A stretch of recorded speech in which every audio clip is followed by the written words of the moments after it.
Welcome to the Devils in the Details radio show live on skidrowstudios.com. Here's your host, Wyme Wruscel. Cause the land of love and freedom is just a baby's breath away. Welcome again to the Devils in the Details radio show. Thank you for joining me again on this beautiful afternoon we're having here in the plea state that has become downtown Los Angeles. I don't remember it being in that way when I was a kid, but boy, there are pleas everywhere. But I appreciate you for being here. Thank you very much for joining me. You can always call in. You know, I would always love you to join the broadcast. Any comments you have, please give me a call at 1-800-893-9562. We are discussing a very interesting and important need-to-know topic today. This week's show is pretty important to all of us. When you look around, you wonder what's really going on or what's happening to our world, and why is everything changing so rapidly? And it's certainly not changing for the better. So today we are discussing the in the circles in which I study or learn. This is a much conspiracized, or should we say conspiratorial topic, and today we are discussing the New World Order. So the Devils in the Details show, of course, being based on truth and conspiracy, we must attempt to define what the New World Order is, who is behind it, and what is their agenda. So today, on the Devils in the Details radio show, we go head-to-head with the New World Order. We are on the front lines, y'all. Here we go. This is the front line. This is the dead zone. Barely alive or in a box is how you head home. This is the front line. This is the life that I chose. I thought I told you motherfuckers to lock alone. This is the front line. This is the dead zone. Barely alive or in a box is how you head home. This is the front line. This is the life that I chose. I thought I told you motherfuckers to lock and load. They said that the success of my music was theoretic. All right. Thank you very much. Diabolic. That's, of course, Diabolic featuring Immortal Technique. That is great stuff. I urge you to check them out. But today, what is the New World Order, and should we be afraid of it? You have to know that if something is out there changing, and it's not changing to your liking or the way you vote or the way you believe, you have to think that there is some sort of control that's controlling it all. So let's take a look. So the New World Order, what is it in its simplest terms? So when we think of a New World Order, it really comes down to a couple things, or really one thing, which is a one world government. Okay, so the New World Order would be a one world government based on the ideology of collectivism. Now, collectivism, obviously that word kind of speaks for itself, but let me give you the wiki on collectivism. Now, collectivism refers to any philosophic, political, religious, economic, or social outlook that emphasizes the mandated dependence on human beings, the dependence on human beings on others. So you're dependent on others or the state. So you are not individual. You work towards a state purpose, so a collective purpose. Collectivism is the reverse or the opposite of individualism. And that is what our republic is based on here in America. Our individual God-given rights have been protected by our Constitution. So remember, the founders of our republic were fleeing the tyranny of a collectivist society. They certainly weren't trying to create one with the Constitution, but it seems to be moving in that direction, that more of our individualism is being taken away, and we are being put into this huge mass that is, aimed, or I guess we're supposed to only really work for the state and not ourselves. So let's look at this. So one global citizenship, I guess a theme or a motto of the New World Order, or a one world government in the peaceful sense, would be a global citizenship, one global currency, one shared productive model. Now, all of that is kind of like an Olympic commercial.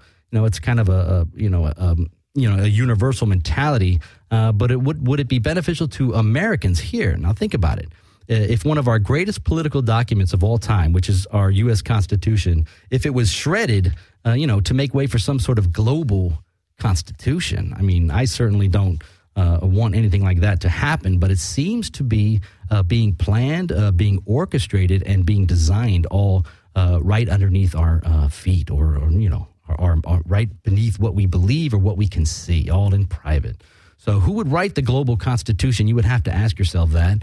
I have a feeling it would probably be central banks, and we'll kind of go through what a central bank is, and or the mega multinational corporations, or some sort of conglomeration of all of those people, along with the tyrannistic government leaders who would then create some sort of, world president or a global constitution. So would we have a global vote?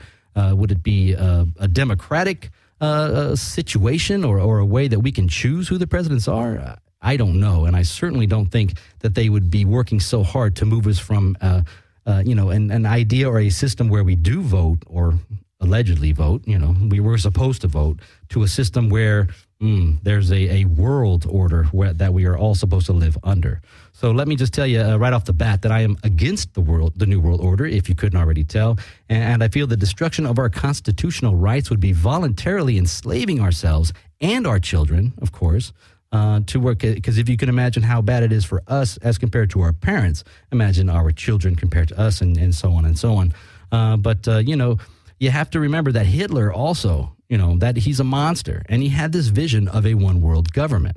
Now, is it the same vision? That's what we're hoping it isn't. We have to pray that it isn't. But imagine a one world government in the hands of a monster like Hitler. It could have deadly ramifications for everybody. So let's look into the calamity that is this new world order, or this alleged, new way we're all supposed to live. So let's listen to some leaders that actually discuss the New World Order, which is interesting because the New World Order is considered a conspiracy theory. But let's listen to these leaders, and it certainly isn't a theory. And together they helped to create, were the principal leaders in creating, a new world order and a winning strategy in the Cold War. We are part of a new world order. And as the recently departed Admiral William J. Crowe once said, it's long on new and it's short on order. Walter Isaacson wrote a wonderful book about some of the wise men who helped shape the New World Order following the Second World War. As we devise a way forward in Iraq, I urge the international community to embrace its responsibility for creating that new world order, a new world order based upon collective action. And just like that, it was gone. It was a new world order. That's what President George H. Bush said. Harvard historian Francis Fukuyama pronounced the end of history. Yeah, thank you. That clip comes from a courtesy of The Invisible Empire, A New World Order Defined. And that's where I got a lot of the information that I'm sharing with you today. That is a film by Jason Bermas. And Jason is a true, and I say that a lot, but when I'm talking about people on this show, these are true American heroes. Now, Jason Bermas is an American hero, a filmmaker. He's an amazing activist and a person of this character. But you can find him anywhere on the internet. Please do so. Look for Jason Bermas. And The Invisible Empire, A New World Order Defined is an amazing film. But as you hear from the clip, there's a lot of people in power, a lot of people in our government who support this global unification. And you have to ask yourself, why would an elected American president who takes an oath to uphold the Constitution study, believe, and profess intentions in taking America into this collective new world order? It just doesn't make sense to me. It seems that there is some other system or secret cabal, should we call it? I guess that's what we're going to call it today, that must be in control of a president that might make these decisions for him or might recommend these decisions to him. I'm just guessing. But it seems like some sort of high crime. So when a president, if an elected president then wants to take us into a one world global system, I think that president would be a criminal, but that's just my opinion. But it's how our political system operates, and it is corrupt. But the most important thing, or one of the important things with or understanding the New World Order, is how they can actually create it, or how they can actually slip it in, underneath our conscious, underneath our daily lives. And it is done. And one of the ways it is done is by using this left-right paradigm. Now, I've discussed this briefly on the show before, And what it is basically is that I believe that there is no fundamental difference between the left and the right. And that raises a lot of questions for many people. And when I start that argument, of course, people go running and they don't want to even hear it, because if I'm not left or if I'm not right, boy, they have no idea what to say to me. And, they just can't be the talking head they saw on television. So I'm that odd sheep. I'm that independent. I'm that bastard child that nobody wants to talk about. But the left-right paradigm is key. You have to understand that there are no real fundamental differences between Democrats or Republicans. Although the rhetoric is different, there's always different rappers or faces. But the commonality in both parties is that they both strive towards this common goal of control and this global collectivism. They all seem to agree on it. And whether we have whoever's in office, we certainly are continuing to move in this direction. So another American hero we're going to talk about is G. Edward Griffin. And again, a lot of this information comes from Mr. Griffin. He's an amazing guy, is a film producer, author, and lecturer, and is one of my all-time favorites. G. Edward Griffin is amazing. Watch or read anything that he has created. He is also, pardon me, I mentioned that. He was an author, and his works should certainly be studied. So study, Mr. Griffin's work. It's amazing. But he teaches us an important thing, and that is that collectivism is the underlying ideology of both parties. And he does that through some research and a book that he wrote, and then we'll mention that in a minute. But we as Americans, think about this. So we as Americans from cradle to grave are expected to decipher all the rhetoric, all the propaganda, to find this commonality or belief in one or the other. And I imagine that people make these decisions based on how they feel, at the end of the day or at the end of a speech or a news broadcast. I don't really know how people decide who they're going to support for president, but it is certain those are decisions that are certainly made, but they may be certainly made for us, and or we are helped along in that process. But let's go ahead and just continue with the left-right paradigm. Now, you have to look at it as a scale. So what they give you is a left, an extreme left, and an extreme right. Okay, and what that is a scale that we are all supposed to fit into. And I tell you, I don't fit into that scale at all. You have your center and your right to left, and all of that is just nonsense.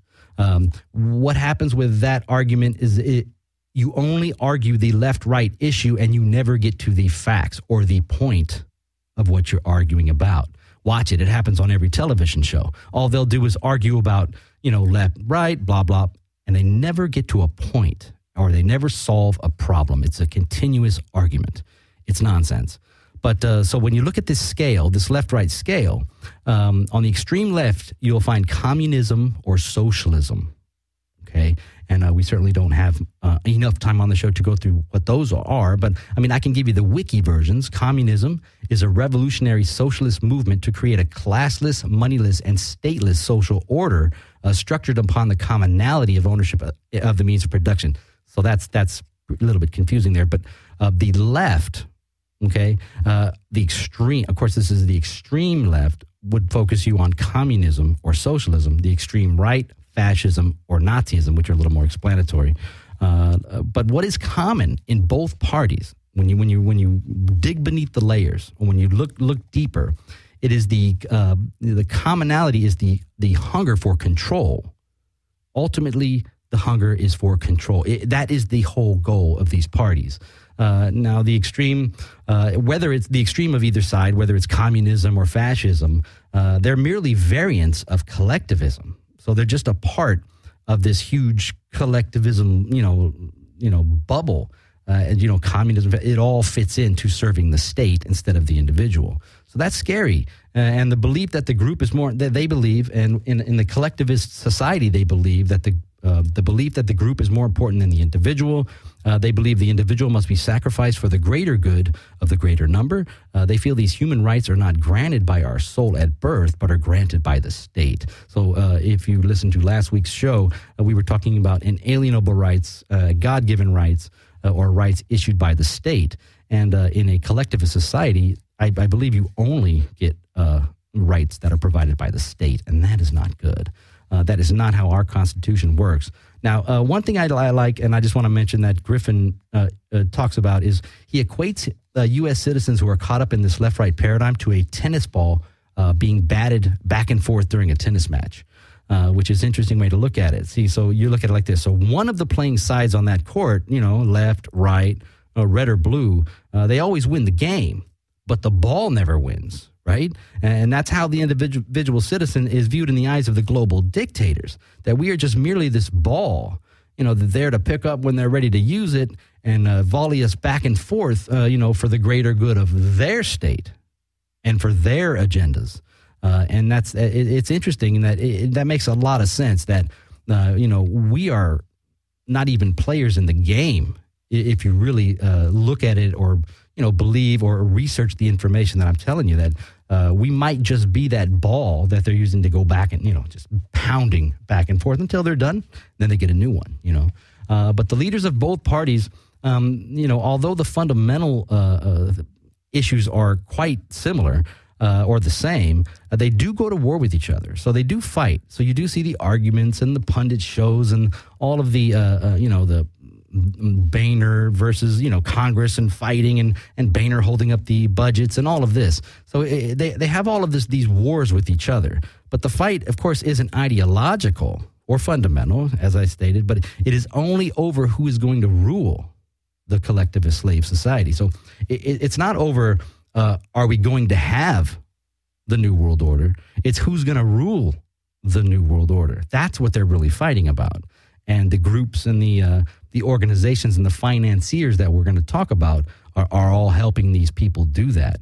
And these are your elected officials, people. And I'm telling you that it's both the Democrats and Republicans, period. I mean, they're all in cahoots and they're all working together. So the slogans, the styles, the propaganda, they're all different. But I have to repeat that the goals are identical. They are the same. So since World War I, think about it like this.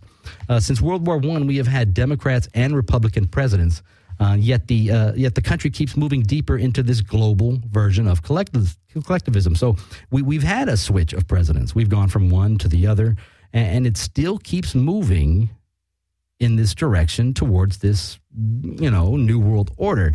Things aren't getting cheaper. Things aren't getting better. Air certainly isn't getting cleaner.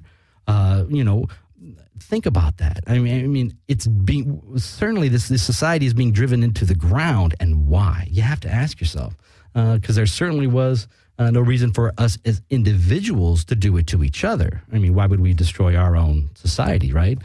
So let's look at let's go right to, or let's look at the who is planning, running, and orchestrating this New World Order. So who is it? What organizations run it? How do they get their money and all of that interesting stuff? So let's briefly take a look. So the control of both the left and right is relatively in the hands of a small group of people. So you would think that when our government or when our politicians make decisions, you would think that they're making the decisions based on the masses of people. Or the people who elect them in, but they are not. They're making those choices based on a very narrow agenda. And that agenda is sometimes sold to them through certain lobbyist groups. And we'll talk about lobbyists in a future show. But the control, it's in a small group of hands, and we call them power brokers or whatever you want to call them. But they're not elected officials.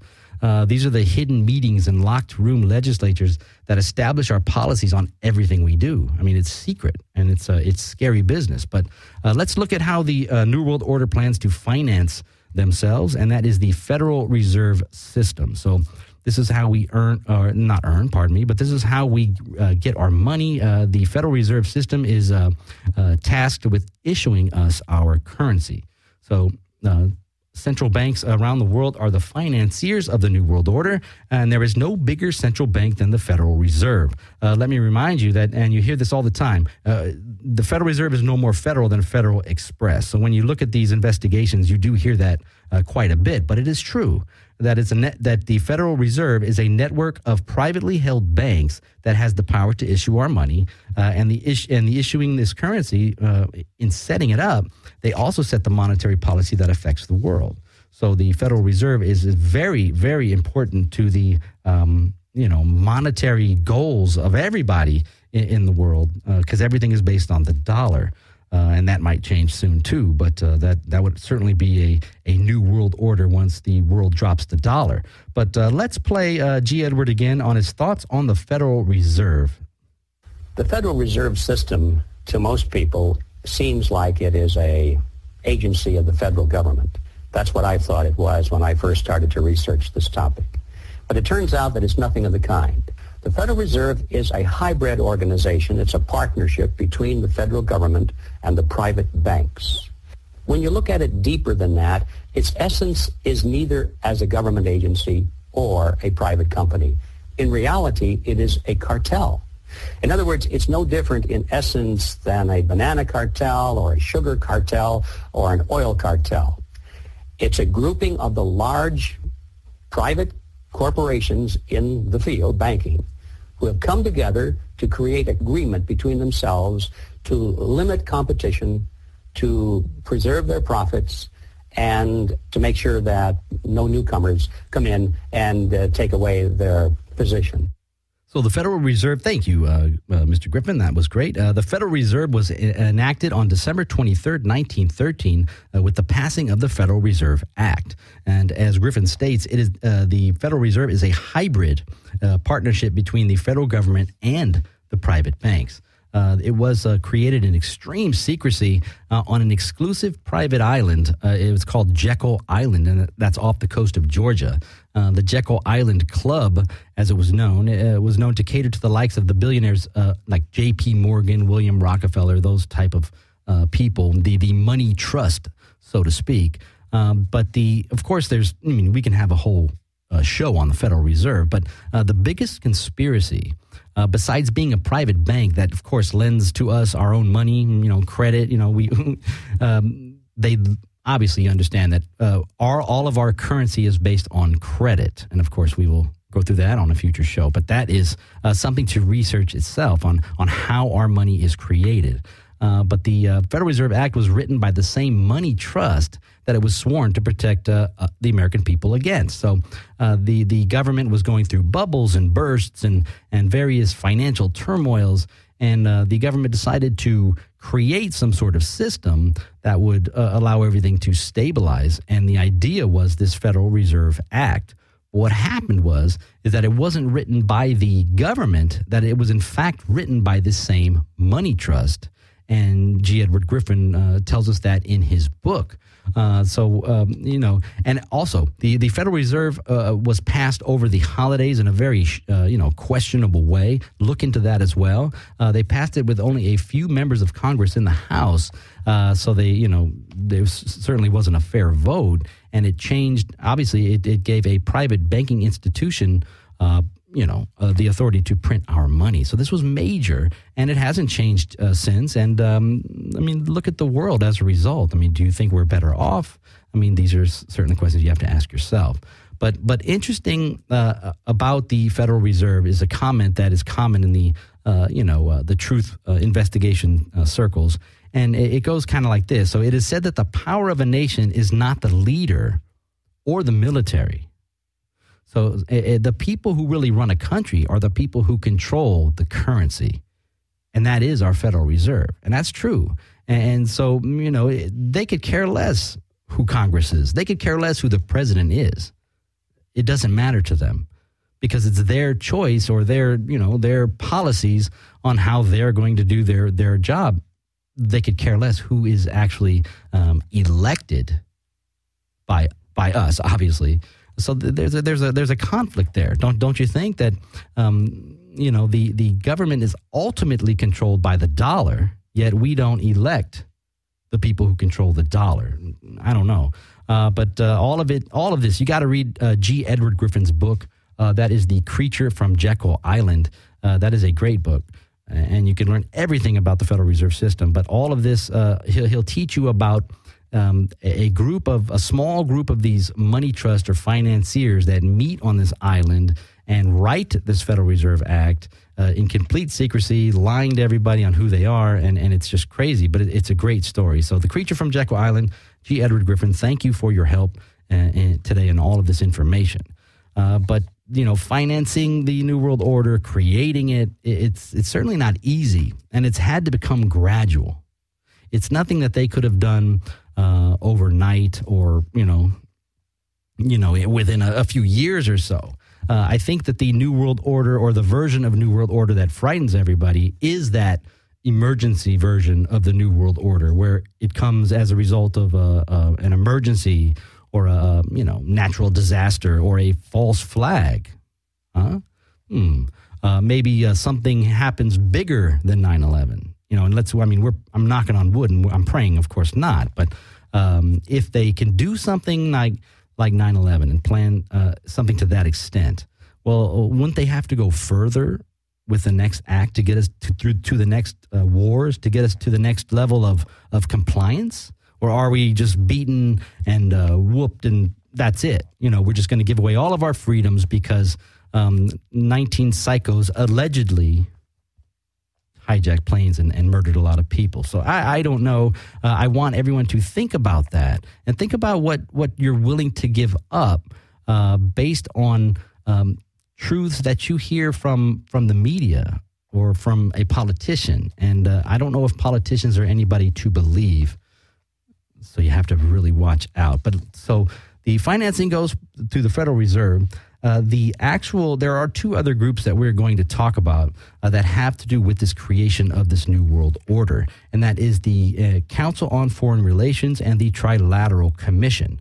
Now, of course, these could be their own shows, and hopefully we can work out something like that to where we can have an expert break down exactly what these, commissions and groups do. But what they basically do is they're basically the planning or policy arms of the creation of this New World Order. So let's look first at the Council on Foreign Relations. Of course, it's always noted as a sinister, group or evil. But let's listen to a clip about CFR and how it was actually created. And this is very interesting. The year is 1917, and Representative Oscar Callaway enters a disturbing statement into the U.S. congressional record. The statement reveals why J.P. Morgan interests hired 12 high-ranking news managers. The 12 were asked to determine the most influential newspapers in America. They were to figure out how many news organizations it would take to control generally the policy of the daily press of the United States. The 12 found it was only necessary to purchase the control of 25 of the greatest papers. An agreement was reached. The policy of the papers was bought, and an editor was placed at each paper to ensure that all published information was in keeping with the new policy. Soon, that policy would be defined by a front group formed by J.P. Morgan and his colleagues. That front group is the Council on Foreign Relations. So that's interesting stuff. The policy of the news organizations, as referred to in the clip, would then be defined by J.P. Morgan and his colleagues. So they then took control of the policies that the CFR created, and there it is. The Council on Foreign Relations was born and has now been in operation for many, many years. Founded in 1921 and headquartered in New York City, the CFR is considered to be the nation's most influential foreign policy think tank. It publishes a bi-monthly journal, Foreign Affairs, and you can, read all of the information or the reports that they provide. But the maintained goal of the CFR, not the public goal, or pardon me, this is the public goal, is to increase America's understanding of the world. So that's what they tell everybody. But the alleged or real objective is of this highly exclusive club, which of course it is revealed in various books that are written about the group. And a book by the famed author named Carol Quigley, titled Tragedy and Hope, reveals a history of America and the sinister plans of secret societies and the government cabal, that cabal word. It really is a great book if you want to learn about secret societies. So look into Tragedy and Hope by Carol Quigley. But Quigley discovered the intention of the CFR was to create a world system of financial control in private hands. And this system or this group would have the ability to dominate the political system of each country and the economy of the world as a whole. So there it is. Their goal is this global domination, this collectivism, where everybody works and feeds into one central control system. It's amazing. It's horrible. So in more general terms, they seek total and quiet control of the world. That's the key there. They seek total and quiet control. So this is very scary. So please research the Council on Foreign Relations. What these groups do and the power we give them is ridiculous, because you'll hear politicians quite frequently say, we take our information or we take our guidance from the council, from the CFR. They're right down the street, so we don't have far to go to be told what to do. I believe that was Hillary Clinton. But it's amazing how these groups that we don't elect, again, that we don't know who they are the ones putting the ideas in our politicians' heads. The CFR or Council on Foreign Relations works in tandem with another group called the Trilateral Commission. So the Trilateral Commission, that's even more secretive. When you try to find out information about the Trilateral Commission, there's a lot of roadblocks. But we got the basics here. But the Trilateral Commission is a non-governmental discussion group founded by David Rockefeller in July 1973. It was to foster closer cooperation among the United States, Europe, and Japan. Now, the name Rockefeller is obviously one of the money trust names. That is a name that comes up in truth investigations or conspiracy investigations over and over again. Why this family is so hell-bent on domination or this one world control, I don't know. But look into that. Learn about the Rockefellers and how they create all of these institutions. They were instrumental in all of this. The Federal Reserve, the CFR, the Trilateral Commission, they're all kind of grouped together. But an author, again, we have to refer to, information or investigations. So the author, Noam Chomsky, Noamchomsky, had this to say about the Trilateral Commission. So these are his words, and I'm just going to read it directly. So the Trilateral Commission was concerned with trying to induce what they called more moderation in democracy, turn people back to passivity and obedience so they don't put so many constraints on state power, and so on. In particular, they were worried about young people. They were concerned about the institutions responsible for the indoctrination of the young, meaning schools, universities, churches, so on, that they're not doing their job, that the young are not being sufficiently indoctrinated, that they're too free to pursue their own initiatives and concerns, and you've got to control them better. So these were his findings, and this is what he understood that these people were after, or how they understood life. And look at that. I mean, so if you want to turn people back to passivity and obedience, how do you do that? Look at your hobbies. Look at your pastimes. Could these not be the devices or parts of the devices that have been used for years to make us not pay attention to anything? I don't know. You really have to ask yourself that. How much time do you spend thinking about the truth or thinking about your government telling you the truth? Not a lot. We're busy people. I mean, we don't have a lot of time to put into that or that quest, but it's necessary. And if we don't do it, all of this New World Order and collectivism is going to be slid in gradually and incrementally to where we don't even notice it, or it's too late to do anything about it, right? Because it's already all in place. The police state's in place. So the Trilateral Commission has been accused of attempting to form a one world government. So in the investigative circles, truth movement, they're always blamed and implicated. But in the events of September 11th, I don't know if there's direct evidence, but they have certainly been implicated by a certain truth movement member. So if the facts are true, these are also some genuinely bad guys. So definitely search out the Trilateral Commission as possibly the creating force for this New World Order. They would be the more powerful of the two. Now, that takes us to one of the more influential or most influential groups. So I guess we're going to talk about three today. And that is the Bilderberg Group. Everyone has heard of the Bilderberg Group. We've all been, searching that and reading about that for years. But this Bilderberg Conference or Bilderberg Group is an annual invitation only. It's an annual invitation only conference of approximately 120 to 140 guests from around the world. So it's a tiny little conference. These meetings are closed to the public and media scrutiny, so we don't learn anything about them or what they talk about or anything they discuss. So it's all kind of private. But the guests come from an elite line of industry, government, and media professionals. So anybody who's anybody is there. Presidents, queens, CEOs, all of that fun stuff. But very important people. That's the key there, that these are dignitaries, luminaries, presidents, soon-to-be presidents. Why are they going to these private policy meetings and groups, and who's telling them what these policies are going to be?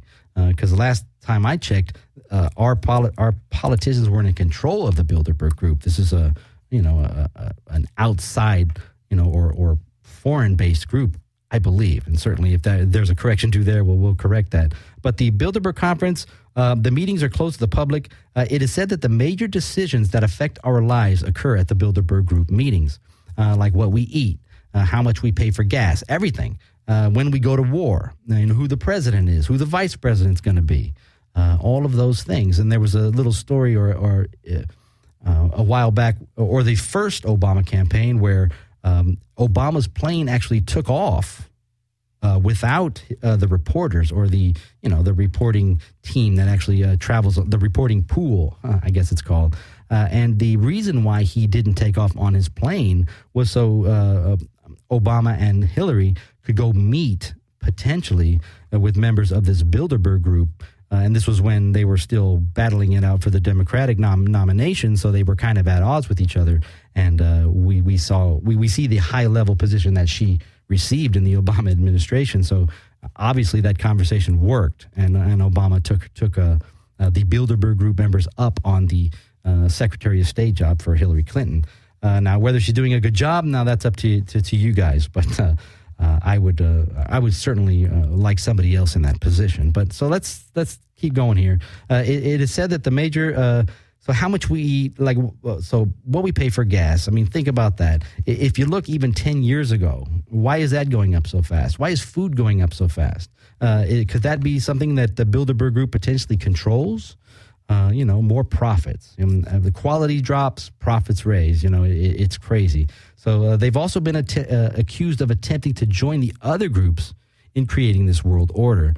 So the Bilderberg Group is another one of these New World Order construction teams, well, I guess you can say.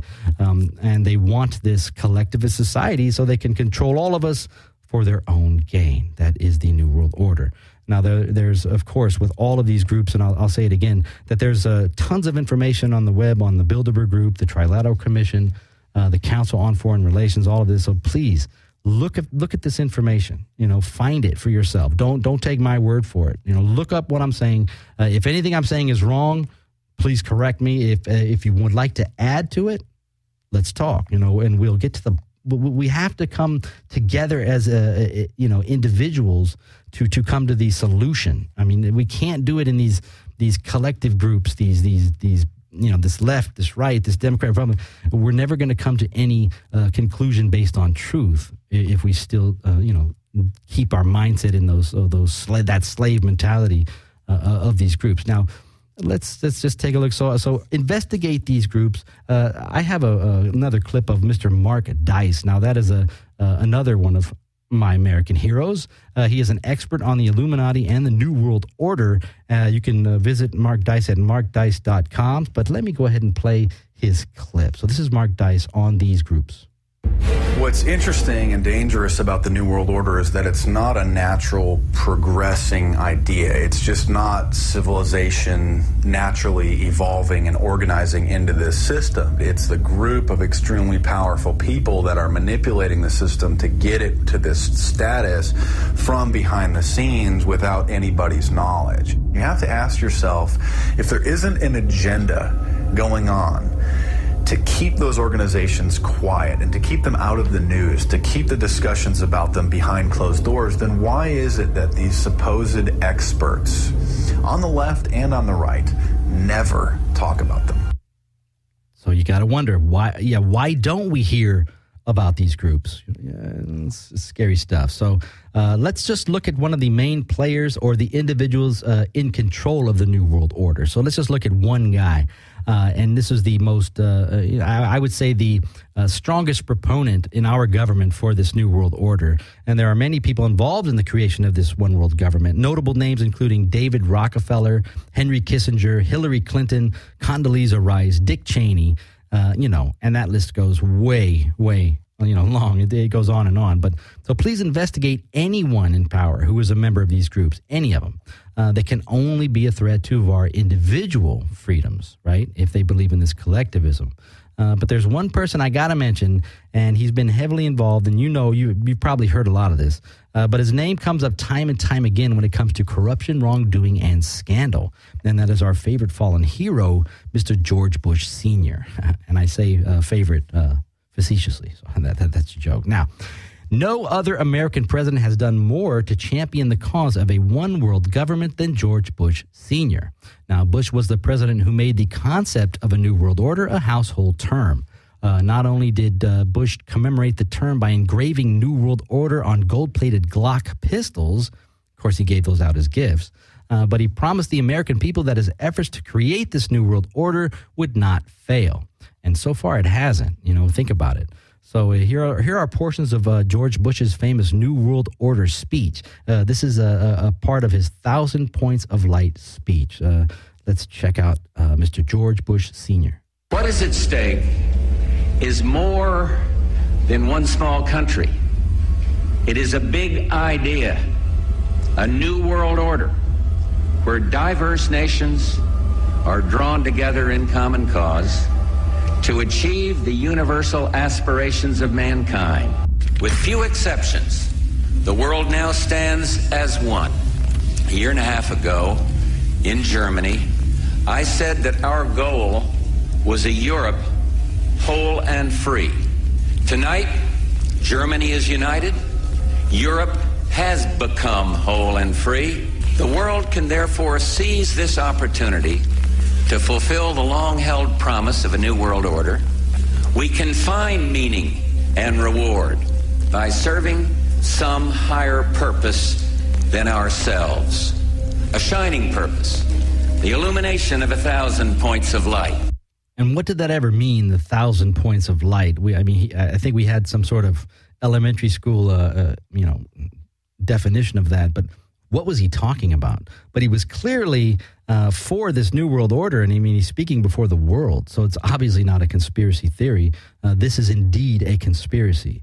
But we don't need to go any farther with George Bush. We all know his escapades, but I think, and this is just commentary here, that the Bush family, I think that might be the family from The Omen. They just kept having babies. They didn't do away with it and take care of it. But anyway. So when you listen to our then president, so when you listen to George Bush speaking before the world, the current denial of this New World Order is ludicrous. For these same people to call it a conspiracy theory is obviously ridiculous. That is a lie.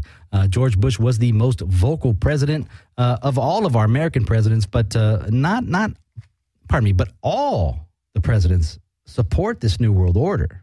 Clinton, Bush Jr., now Obama. So let's listen to Obama, and this is real quick, but Obama on the New World Order. The way we're going to win over the long term is not just militarily. We've got to win over hearts and minds. And what that means is we've got to invest in countries that have no educational infrastructure, have no means for young people to get ahead. We've got to give them a stake in creating the kind of world order that I think all of us would like to see. So the world order that we would all like to see. Who's we? He didn't talk to me about that. So, Obama has an entire New World Order speech that he gave in Berlin. You got to check that out. But when you try to, understand it all or put this all together, you got to understand that the New World Order may not be, that post-apocalyptic nightmare that we all see in movies. It may just be the current system that has been allowed to gradually possess, and control our lives just incrementally. And you have to question, or I have to question, was the American system of life so bad? What are they trying to change it from?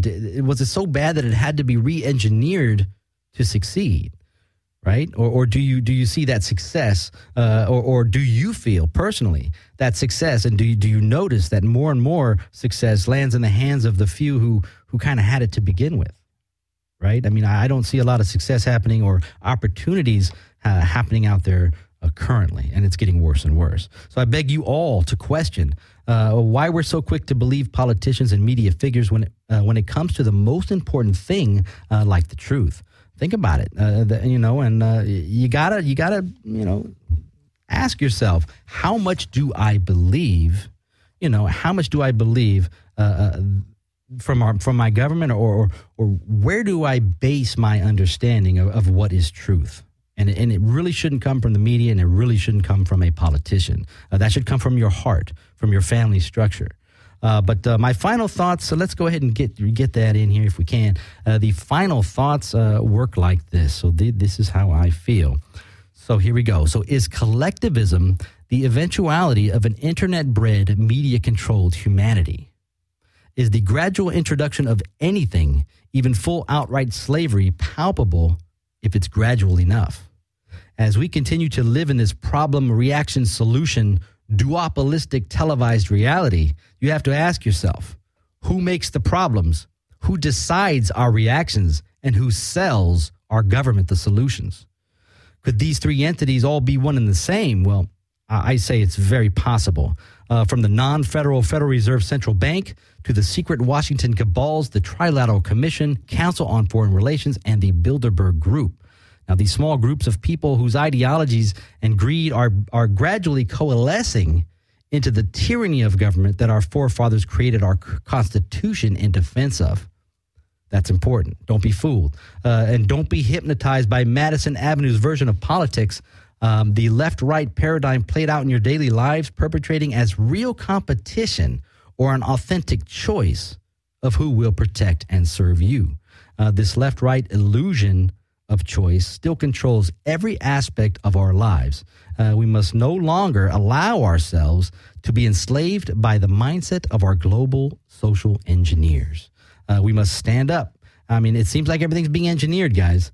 We got to stand up. We have to question false flags. We have to question mass shootings. We have to question government bailouts and highly appointed government officials from any of these private secret organizations. You got to wonder, why are they a part of that? What are they doing behind closed doors that affects me? So, it's dire. I mean, we are in a time where if we don't make conscious decisions to save ourselves, these people aren't going to do it for us. So we have to identify and organize, and I say peacefully organize against all of their collective goals and agendas. We have to do it, people. The time is getting short in what we are, able to put up with here, or what is being placed on our backs as Americans. So there you go. We do have a correction from a show a few weeks ago. So you know what we're going to do? We're going to go ahead and get a correction in. We are going to set the record straight. Here we go. Time to set the record straight. Time to set the record straight. Time to set the record straight. Time to set the record straight. Time to set the record straight. Time to set the record straight. Yes, it's time once again to set the record straight. 2 weeks ago on the show regarding the Oklahoma City bombing, we mentioned an amazing American named Hoppy Heidelberg. Now, Hoppy Heidelberg was a member of the Oklahoma City bombing federal grand jury, and as you all know, Hoppy was removed from the jury because he attempted to perform his due diligence by calling witnesses and requesting photographic and video evidence be turned over to the jury. Hoppy was declined and he was dismissed. But this correction finds me stating that Hoppy was from Oklahoma, and that was incorrect. Hoppy was indeed a Texan born in Midland, Texas. He graduated from the University of Texas, served in the Air Force Reserve, and was a member of Mensa. So the Devil's in the Details show would like to wish Hoppy Heidelberg happy trails for your service, your responsibility, and the character you displayed by demanding the truth. So thank you, Hoppy. You're a great American. Rest in the stars, and I will see you soon, my friend. That was setting the record straight. Now I feel better. Time to set the record straight. Time to set the record straight. Time to set the record straight.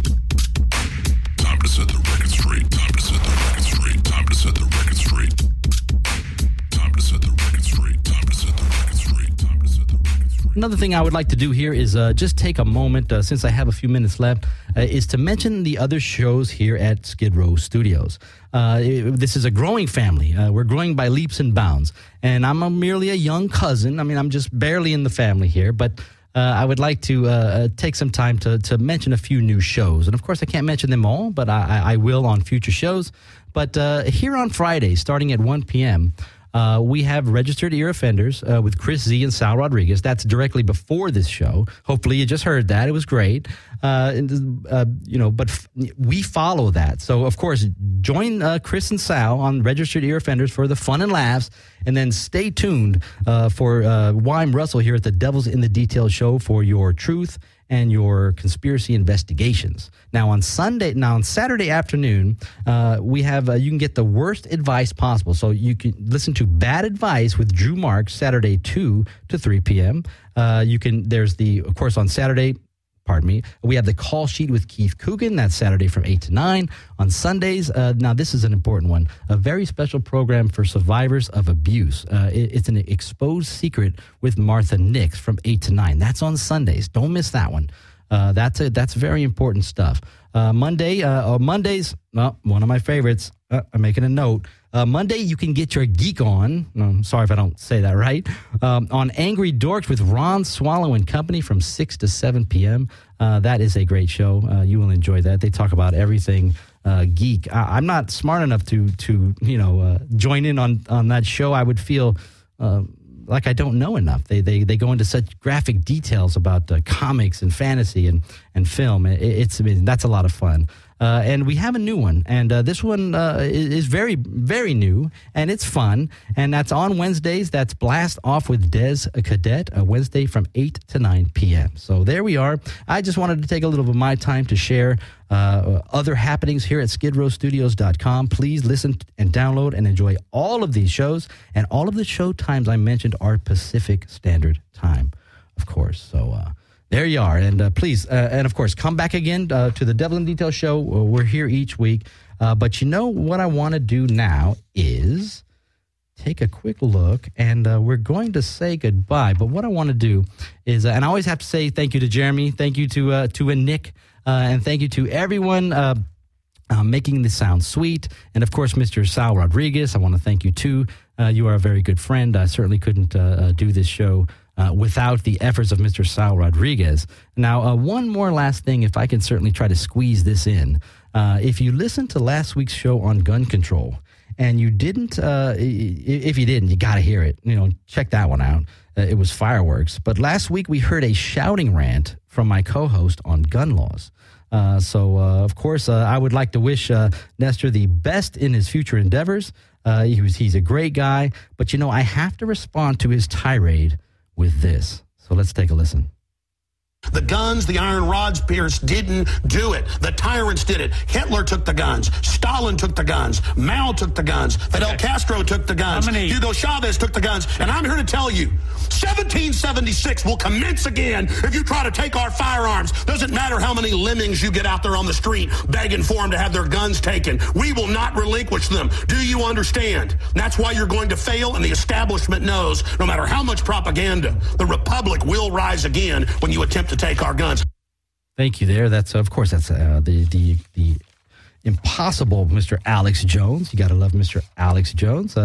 Thanks, Alex. So in all of the information that I shared with you today, what I want you to do is really take some time and think about who makes your decisions and who do you want to make your decisions in the future. Do you want it to be a collectivist state, or do you want it to be your heart and your conscience, your point of view? And people, if we don't start learning about who is controlling those choices, we will never be able to stop this so-called New World Order. So look around, love your neighbor, try to change this New World Order any way you can individually. And let's see if we can't try to prop up or slow down the devastation that it is certainly causing. So thank you for joining me today on the Devils in the Details radio show. If it was a little rough, I do apologize. This is my first time out solo. So thank you for joining me, and please come back next week. Welcome to the Devils in the Details radio show, live on Skid Row Studios.